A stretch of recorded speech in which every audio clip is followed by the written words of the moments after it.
मलकापूर नांदुरा मतदारसंघात भाजप आमदार चैनसुख संचेती यांनी पहिल्याच महिन्यात जनता दरबार आयोजित करून जनतेच्या तक्रारींचे निवारण सुरू केले। 30 डिसेंबर रोजी भातृमंडळ येथे झालेल्या या कार्यक्रमात विविध शासकीय विभागांचे अधिकारी उपस्थित होते। शेत रस्ते, वीज वितरण, घरकुल योजना, पाटबंधारे विभाग, नगर परिषद, रस्ते, पाणी पुरवठा यांसारख्या तक्रारींचे निवारण करण्यात आले। लोकांनी माझ्यावर प्रचंड विश्वास टाकला।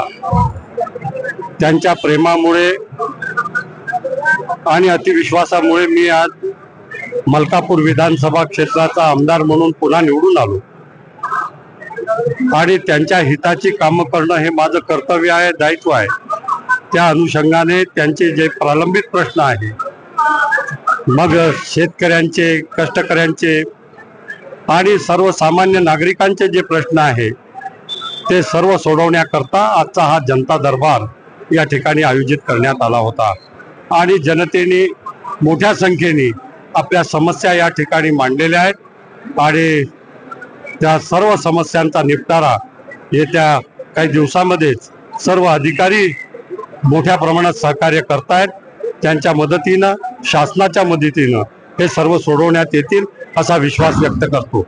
आमदार संचेती यांनी सर्व विभागातील अधिकाऱ्यांना जनतेच्या तक्रारींचे त्वरित निराकरण करण्याचे निर्देश दिले आणि सर्व जनतेला आवश्यक सुविधा पुरविण्याचे आश्वासन दिले। आज मलकापूर या ठिकाणी जनता दरबाराचे आयोजन आमदार चैनसुख संचेती यांच्याकडनं करण्यात आलं। या कार्यक्रमामध्ये मलकापूर तालुक्यातील पूर्ण शासकीय अधिकारी यांनी आवर्जून भाग घेतलेला होता। ग्रामीण भागातील मलकापूर शहराच्या ग्रामीण भागातील मलकापूर तालुक्याच्या ग्रामीण भागातील सर्व नागरिकांना आपल्या तक्रारी घेऊन लेखी अर्ज या ठिकाणी मागवण्यात आलेले होते। सगळ्यांचे रितसर अर्ज घेऊन काही लोकांच्या तक्रारी या ठिकाणी तात्काळ निवारण करण्यात आलं आणि काही लोकांच्या तक्रारीला त्याचं निवारण करण्यासाठी 15 दिवसाचा अवधी चैनसुख संचेती यांनी मागितला आहे। मलकापूर येथील या भातृमंडळ या ठिकाणी हा कार्यक्रम घेण्यात आला। सर्वात प्रथम त्यांना पहिले धन्यवाद की त्यांनी जनतेचं घराणं ऐकून घेण्यासाठी जनता दरबार ठेवला। मात्र आमचं म्हणणं असं आहे की या जनता दरबारात ज्या लोकांच्या अडचणी आहेत, शेतकऱ्यांच्या अडचणी आहेत, ह्या दूर झाल्या पाहिजे। त्यांचं म्हणणं ऐकून त्या ज्या अडचणी आहेत त्या दूर झाल्या पाहिजे, याच्यासाठी याच्यावर इथं निर्णय व्हायला पाहिजे। संबंधित अधिकारी, संबंधित डिपार्टमेंट यांना त्या सूचना देऊन की त्या अडचणी ज्या आहेत त्या दूर करण्यासाठी त्यांनी बाध्य केलं पाहिजे। हे काम आहे आमदार साहेबांचं।